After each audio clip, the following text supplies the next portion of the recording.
तो बिहार की राजनीति की बिसात बेच चुकी है और खेल पहले ही दौर में बहुत बड़ा होने वाला है। प्रचार का शोर तो अब थम गया है और अब बारी है जनता के फैसले की।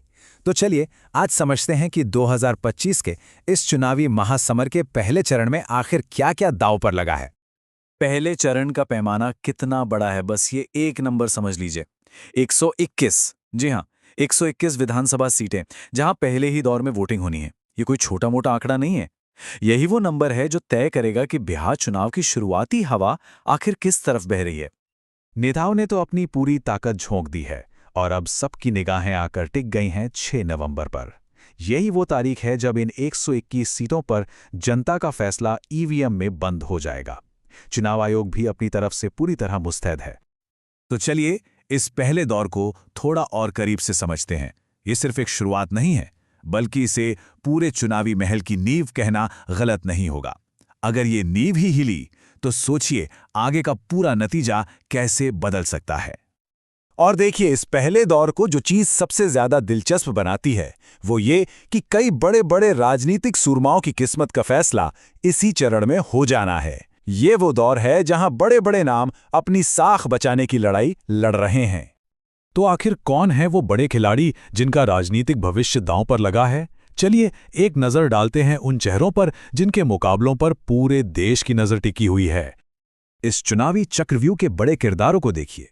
एक तरफ है राजद के युवा चेहरे और मुख्यमंत्री पद के दावेदार तेजस्वी यादव, तो दूसरी तरफ एनडीए के दो बड़े स्तंभ, उप मुख्यमंत्री सम्राट चौधरी और विजय कुमार सिन्हा। और हां, लालू परिवार से तेज प्रताप यादव और जेडीयू के प्रदेश अध्यक्ष उमेश कुशवाहा भी इसी चरण में अपनी किस्मत आजमा रहे हैं। ये वो नाम हैं जो बिहार की राजनीति की दिशा तय करते हैं।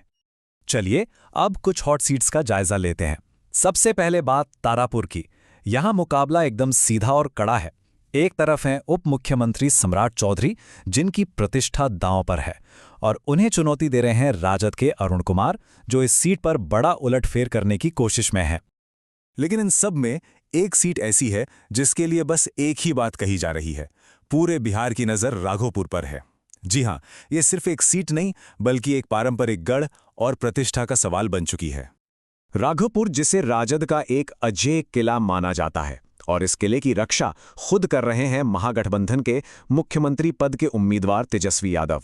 लेकिन इस बार इस किले को भेदने के लिए बीजेपी ने सतीश कुमार यादव को मैदान में उतारा है। मतलब ये मुकाबला सिर्फ एक सीट का नहीं, बल्कि पूरे चुनाव की मनोवैज्ञानिक बढ़त का है। बिहार की राजनीति में सिर्फ पार्टियों की लड़ाई नहीं होती। यहां लड़ाई अक्सर परिवार और प्रतिष्ठा तक पहुंच जाती है। और इस चरण में ये पहलू एक बड़े चुनावी ड्रामे के तौर पर हमारे सामने आ रहा है। इसका सबसे बड़ा उदाहरण है महुआ सीट। यहां लालू यादव के परिवार की राजनैतिक विरासत की दो शाखाएं एक दूसरे से टकराती हुई दिख रही हैं। यहां मैदान में है लालू यादव के बड़े बेटे तेज प्रताप यादव, जो अपनी ही पार्टी जनशक्ति जनता दल से चुनाव लड़ रहे हैं, और उनके सामने हैं राजद के आधिकारिक उम्मीदवार मुकेश कुमार रोशन। ये मुकाबला सीधे तौर पर यादव परिवार की अंदरूनी खींचतान को घर से निकालकर सड़क पर ले आया है। और इस पारिवारिक लड़ाई में घी का काम तब हुआ जब महुआ में तेजस्वी यादव ने अपने ही भाई के खिलाफ रैली कर दी। तो सवाल ये उठता है कि क्या छोटे भाई के इस रैली ने परिवार के भीतर की राजनीतिक दरार को और भी गहरा कर दिया है? इसका जवाब तो अब चुनाव के नतीजे ही देंगे। बड़े नेताओं और पारिवारिक लड़ाइयों के अलावा इस चुनाव में एक और दिलचस्प पहलू है, और वो हैं नए और अप्रत्याशित चेहरे जो पूरे समीकरण को बदलने का दम रखते हैं। राजनीति के इस गंभीर खेल में इस बार ग्लैमर का तड़का भी लगा है। भोजपुरी के सुपरस्टार खेसारी लाल यादव और अपनी आवाज से लाखों दिल जीतने वाली लोक गायिका मैथिली ठाकुर भी चुनावी मैदान में हैं। इनकी एंट्री ने मुकाबले को और भी मसालेदार बना दिया है, ये तो पक्का है। इन सभी हाई प्रोफाइल सीटों के अलावा दो और सीटों पर भी नजर रखनी होगी, अलीनगर और छपरा। यहां के समीकरण भी काफी दिलचस्प हैं, और इनके नतीजे पहले चरण की हवा का रुख बताने में अहम हो सकते हैं।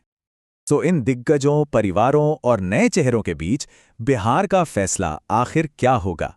ये पहला चरण सिर्फ 121 सीटों का चुनाव नहीं है, बल्कि ये बिहार के अगले 5 साल की पहली इबारत लिखने जा रहा है।